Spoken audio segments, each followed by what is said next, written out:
오늘의 본문 말씀은 사무엘서입니다. 사무엘서는 네 주인공이 있습니다. 영화나 연극으로 말하면 주연 배우격입니다.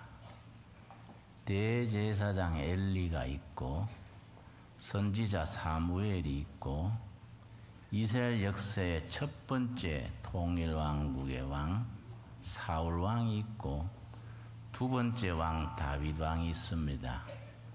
요 네 사람 중에서 두 사람은 그 인생이 실패로 끝난 사람이고 두 사람은 성공적인 인생을 살았던 사람입니다. 대제사장 엘리와 첫 번째 왕 사울은 그 인생이 실패로 끝났습니다. 제사장 사무엘과 왕 다윗은 성공적인 삶으로 인생을 마무리했습니다. 그 차이점이 뭐이냐? 오늘 말씀의 주제는 왜 앞에 두 사람은 그 인생 전체가 실패자로 끝나고 뒤에 두 사람은 성공적인 삶을 살 수 있었을까? 사무엘서에서는 그 이유를 간결하게 확실하게 짚어줍니다. 그 이유들을 잘 살피면서 오늘 이 시대를 살아가는 우리들의 신앙생활에 하나의 교과서, 하나의 지침으로 삼았으면 하는 것이 오늘 말씀의 주제입니다. 자, 먼저 엘리 대제사장의 경우를 살펴보겠습니다. 사무엘서가 시작되면서 두 가정이 겹쳐 나옵니다. 엘리 대제사장의 이야기가 먼저 나오고 또 사무엘 가정의 얘기가 나옵니다. 그 다음에 또 엘리의 가정이 나오고 사무엘의 가정이 나오면서 서로 엇박자로 이렇게 비교해서 나옵니다. 처음 시작할 때는 그 두 가문의 차이가 마치 하늘과 땅 차이만큼이나 차이가 있었습니다. 엘리 대제사장의 가정은 당대 명문입니다. 대제사장으로서 아주 40년간 봉직했던 사람입니다. 그 40년 동안에 아주 명문 중의 명문으로서 시작됩니다. 그때 사무엘의 가정은 그 아버지 엘가나, 어머니 한나입니다. 저 두메 산골에 요즘 말하면은 아주 산골 작은 교회에 그 어머니가 여전도회 회장격이나 됐을 한나 권사쯤 됩니다. 아주 밑바닥입니다. 영세 농민입니다. 엘리 대제사장의 가정은 하늘같이 높은 명문 가정이고 사무엘의 어머니 엘가나 한나, 사무엘의 아버지 엘가나, 어머니 한나의 가정은 저 벽촌에 아주 영세 농민의 볼품없는 가정이랬는데 시간이 지나면서 엇갈립니다. 엘리 대제사장의 가정은 점점 기울어집니다. 엘가나 한나의 가정은 점점 일어서게 됩니다. 아까 제 읽은 본문 말씀에 나옵니다마는 나중에 사울의 가정은 점점 약해져 버리고 다윗의 가정은 점점 흥해졌다는 말씀이 있듯이 엘리 사무엘의 가정도 마찬가지입니다. 어디서부터 그렇게 되었느냐?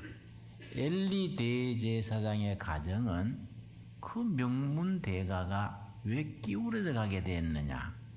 그 이유를 사무엘상 2장에서 쓰고 있습니다. 2장 29절입니다. 2장 29절 말씀. 사무엘상 2장 29절입니다.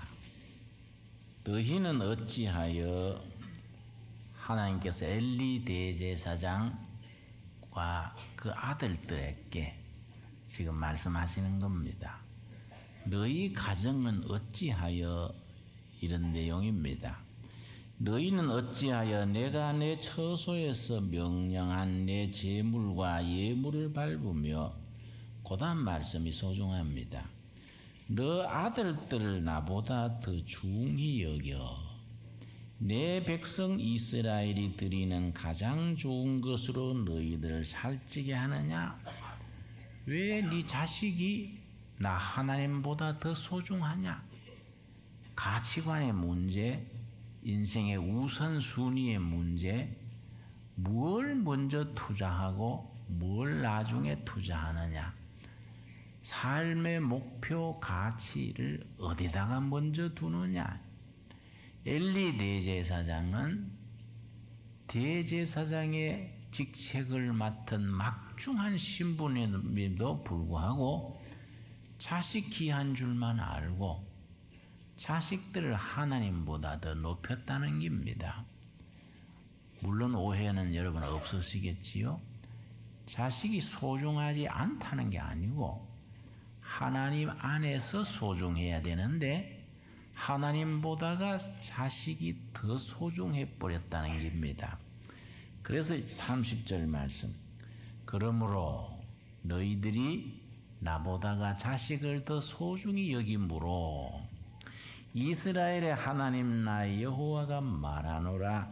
내가 전에 너 집과 너 조상의 집에 내 앞에 영원히 행하리라 하였으나 이제 나 여호와가 말하노니 결단코 그렇게 하지 아니하리라. 하나님이 이미 주셨던 그 가문에 주신 축복을 바꾸시는 겁니다. 그 다음 우리 같이 읽겠습니다. 나를 존중히 여기는 자를 내가 존중히 여기고 나를 멸시하는 자를 내가 경멸하리라. 하나님을 먼저 인정하고 존중하는 사람은 나도 존중해주고 나를 무시하고 나를 멸시하는 사람 그 가정은 나도 그렇게 하리라. 대단히 중요한 말씀이지요. 하나님이 엘리 대제사장의 가정에 허락하시던 축복을 거두시는 겁니다. 왜냐? 하나님을 소홀히 하고 맡은 직책보다가 자식을 더 높이고 하나님의 뜻에 벗어난 겁니다. 근데 반면에 사무엘의 가정은 반대입니다. 엘가나 한나 두 부부가 농촌에서 어려운 농민 생활을 하면서 하나님만 붙들고 그 어머니 한나가 자식이 없어서 눈물로 기도해서 얻은 아들이 사무엘입니다. 사무엘은 기도로 응답받은 아들 그 뜻입니다. 사무엘. 엘은 하나님이거든요. 엘로힘, 임마누엘, 엘자 들어가는 건 다 하나님입니다. 사무엘, 하나님이 내 기도에 응답하셨다 그 뜻이지요. 그런 뜻에서 우리도 다 사무엘입니다. 왜냐? 우리도 기도하면 응답받는 길이 열려있기 때문에 우리가 다 사무엘이라 할 수 있겠습니다. 여러분, 2009년 우리 둘의 가족들이 사무엘의 은혜와 축복이 임하게 되기를 바랍니다. 2009년 정초에 기도하는 제목이 이루어져서 하나님께 영광 돌리는 사무엘의 은혜, 사무엘의 축복 참 소중하지요. 그래서 4장 11절 보면은 사무엘의 가정이 축복받게 되는 기초가 시작됩니다. 사무엘 2장 11절입니다. 엘가나는 사무엘의 아버지지요. 엘가나는 라마의 자기 집으로 돌아가고 그 아이는 제사장 엘리 앞에서 뭐라 그랬습니까? 여호와를 섬기느냐. 어린 나이부터 사무엘을 하나님 전에 바쳐서 하나님 앞에서 자라는 겁니다. 어린 사무엘이 하나님 앞에서 자라게 됩니다. 2장 26절은 예수님이 자라실 때 말씀과 아주 비슷합니다. 2장 26절. 그래서 우리들이 자식 키울 때, 교회 자녀들을 키울 때, 네 자녀, 내 자녀 할 것 없이 자녀들을 기르는 기준이 사무엘상 2장 26절 말씀이 한 기준이 됩니다. 우리 한번 같이 읽겠습니다. 아이 사무엘이 점점 자라매 여호와와 사람들에게 은총을 더욱 받더라. 점점 자라매 5살, 6살, 10살 하루하루 자라는 모습을 점점 자랍니다. 점점. 아이 사무엘이 점점 자라매 2가지입니다. 하나님에게 은총을 받고 사람들에게 은총을 받았습니다. 아주 참 소중한 표현이지요. 양쪽이 합쳐서 건전한 인격, 복된 아이로 자라는 겁니다. 영적으로만 잘 되고 육신이 병들거나 육신이 시원찮으면 안 되지요. 세상적으로 똘똘하고 건강해도 영적으로 깜깜하면은 바람직하지 못하지 않습니까? 아이 사무엘이 하나님 앞에 은총을 받고 사람들에게 은총받는 그런 아이로 자랐습니다. 이 자라는 모습은 예수님이 자랄 때 모습과 딱 닮아 있습니다. 누가복음 2장 52절입니다. 누가복음 2장 52절 말씀, 우리 둘의 가족들은 익히 잘 아는 말씀입니다. 누가복음 2장 52절에 사무엘이 자랄 때 모습과 예수님이 자랄 때 모습이 아주 흡사합니다. 이게 우리들이 자녀 교육에 크리스찬 가정뿐 아니라 온 나라의 자녀 교육의 기준으로 삼아야 될 본문입니다. 누가복음 2장 52절, 예수는 그 지혜와 키가 자라가며 하나님과 사람에게 더욱 사랑스러워 가시더라. 예수님이 자랄 때 4가지 모습이 사무엘이 자랄 때 2가지 모습과 아주 닮은 겁니다. 예수는 첫째 지혜가 자라고, 둘째 키가 자라가고, 셋째 하나님께 사랑을 받고, 넷째 사람에게 더욱 사랑을 받으면서 자랐다. 여러분, 우리 자녀들이 아들, 딸, 손주들이 이런 모습으로 자랄 수 있게 되기를 바랍니다. 그렇게 하면서 엘리 대제사장의 가정에 허락하셨던 축복이 사무엘의 가정으로 옮겨지는 겁니다. 왜냐?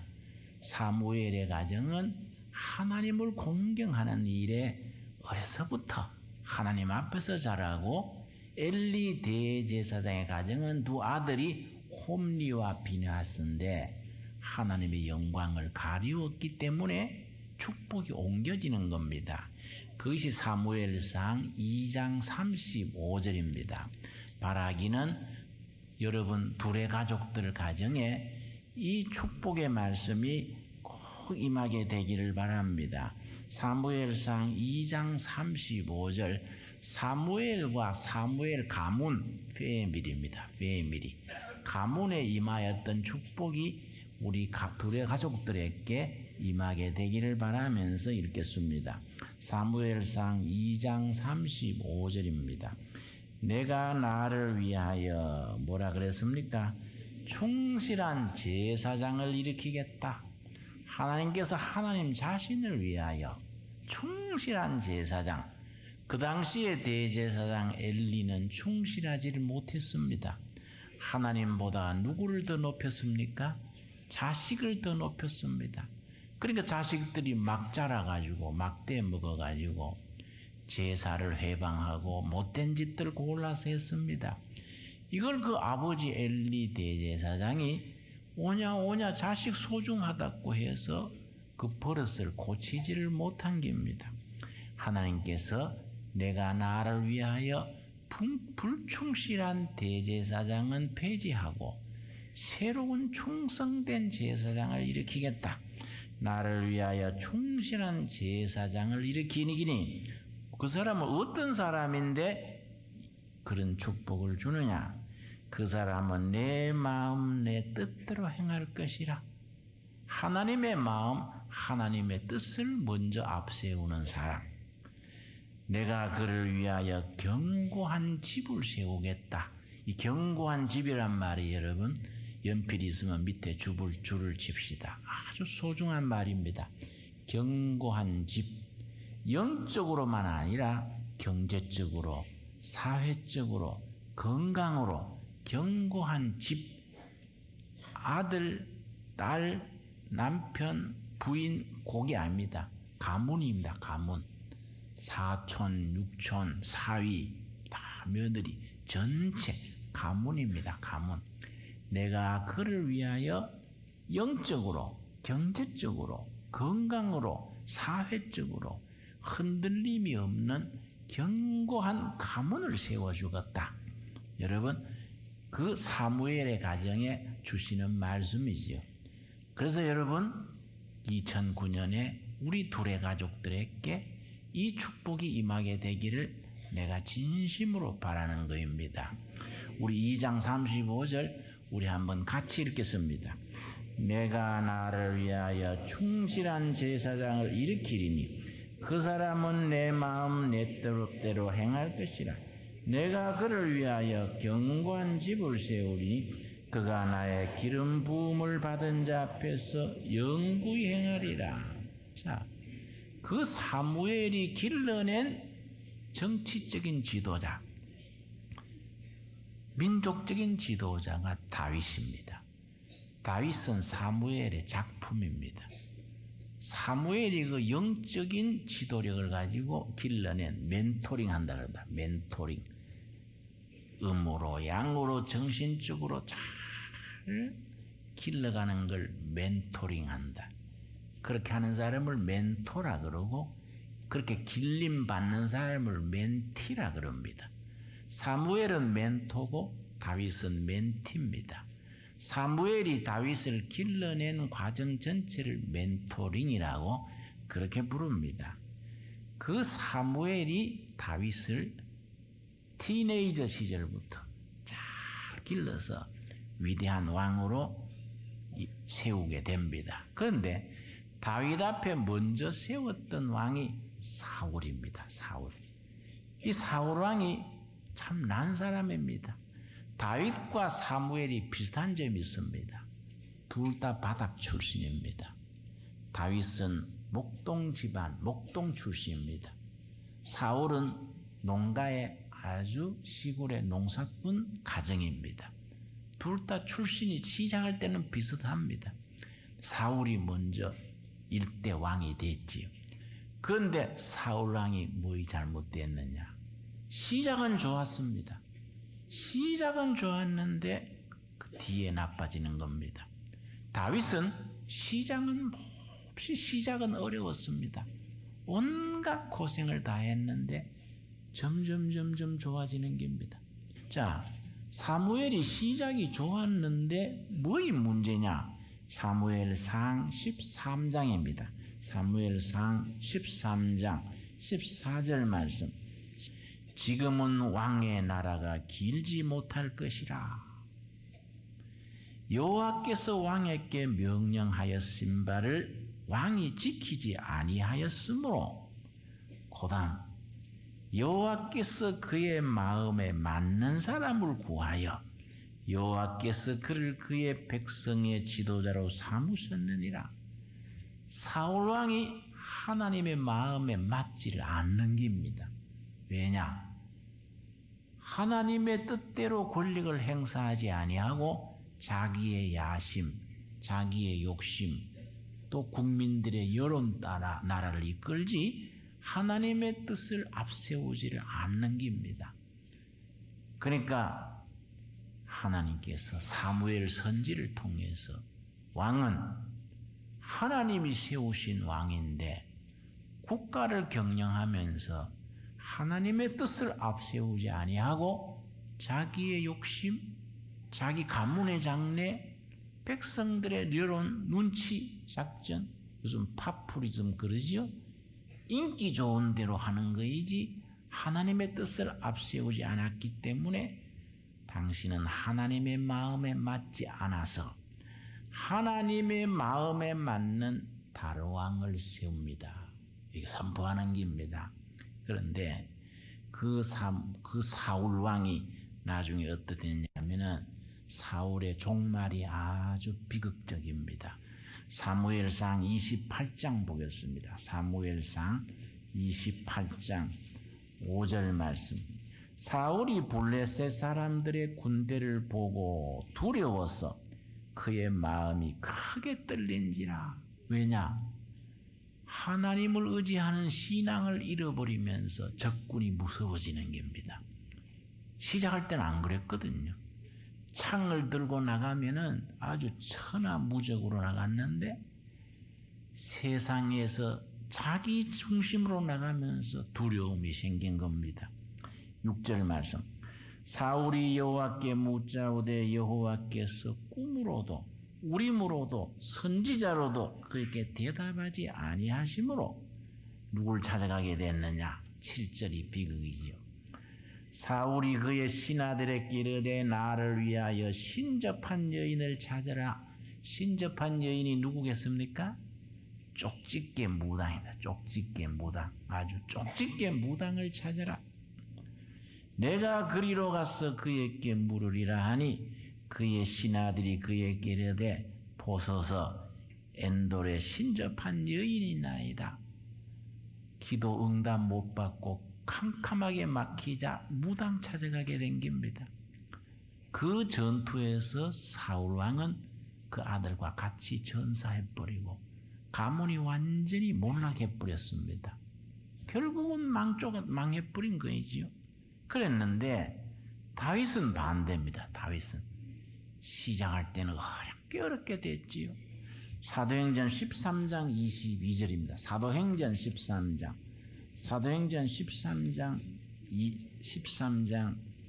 22절 보면은 사울왕하고는 반대입니다. 전혀 다른 반대되는 말씀이지요. 사도행전 13장 22절 말씀. 자, 21절 제가 읽겠습니다. 그 후에 그들이 왕을 구하거늘 하나님이 베냐민 지파 사람 기스의 아들 사울을 40년간 주셨다가 그 사울 왕이 몇 년간 왕위에 있었다고요? 40년. 40년 있다가 끝에는 무당 찾아갔다가 비극적인 결말을 지은 겁니다. 고다음 22절 패하시고 다윗을 왕으로 세우시고 정언하여 이르시되 내가 이새의 아들 다윗을 만나니 그 다음 같이 읽겠습니다. 내 마음에 맞는 사람이라 내 뜻을 다 이루리라. 다르지요? 사울하고는 반대지요? 사울은 하나님의 마음에 맞지 않는 사람이다. 다윗은 뭐라 그랬습니까? 하나님의 마음에 맞는 사람이다. 그래서 하나님의 뜻을 내 마음에 맞는 사람 다윗을 통해서 땅에 이루리라. 아주 참 소중한 말씀이지요. 그 다윗이 그렇게 할 수 있었던 중심이 뭐이냐? 하나님을 의지하는 신앙입니다. 시편 18편 우리 한번 보겠습니다. 18편 바로 요점입니다. 우리가 다윗의 이 신앙을 같이 우리가 품을 수 있어야 된다는 겁니다. 시편 18편 29절 말씀. 다윗이 하나님의 마음에 맞는 사람, 아무리 다급하고 어려운 지경에도 하나님을 의지하고 마음에 흔들림 없었던 그 이유는 뭡니까? 시편 18장 29절. 내가 주를 뭐하고? 의뢰. 믿고 맡기는 겁니다. 내가 주를 의뢰하고 적군을 향해 달리며 내 하나님을 의지하고 담을 뛰어넘나이다. 하나님을 의지하는 마음이지요. 25장 2절입니다. 시편 25장 2절 말씀. 나의 하나님이여 내가 주께 뭡니까? 의지하여 싸우니. 하나님을 의지하기 때문에 다급한 자리에서도 마음에 흔들림 없는 겁니다. 내가 주께 의지하였사오니 나를 부끄럽지 않게 하시고 나의 원수들이 나를 이겨 계가를 부르지 못하게 하셔서 26편 1절입니다. 시편 다 다윗의 시입니다. 26편 1절 말씀 우리 한번 같이 읽겠습니다. 내가 나의 완전함에 행하였사오니 흔들리지 아니하고 여호와를 의지하였사오니 여호와여 나를 판단하셔서 누구를 의지했다는 겁니까? 여호와를 의지했습니다. 하나님이 나를 인정하시고 판단해 주시옵소서. 37편 5절 한번 보겠습니다. 37편. 이게 다윗의 일관된 마음입니다. 이게 하나님의 마음에 합했다는 겁니다. 37장 5절입니다. 5절 말씀. 너 길을 여호와께 맡기라. 믿고 의지하니까 맡기는 것이지. 너 길을 여호와께 맡기라. 그를 의지하면 그가 이루시고. 여러분 아멘 하십니까? 이 불경기에 힘드는데 하나님을 의지합시다. 내 장래를, 경제를, 자식을 맡깁시다. 맡겨요.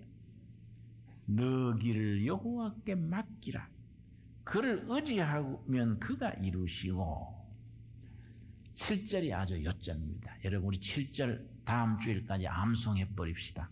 우리 같이 읽겠습니다. 여호와 앞에 잠잠하고 참고 기다리라. 자기 길이 형통하며 악한 꾀를 이루는 자 때문에 불평하지 말지어다. 여러분 복잡하고 힘들 때 하나님 앞에 잠잠하게 기다립시다. 여러분 아멘 하십니까? 하나님께 잠잠하고 기다립시다. 하나님을 의지하고 마음이 요동치 않고 흔들림 없이 하나님을 오로지 붙들고 나가면은 하나님께서 응답하시고 붙들어 주시고 좋은 길로 인도해 주실 줄로 믿습니다. 기도하겠습니다.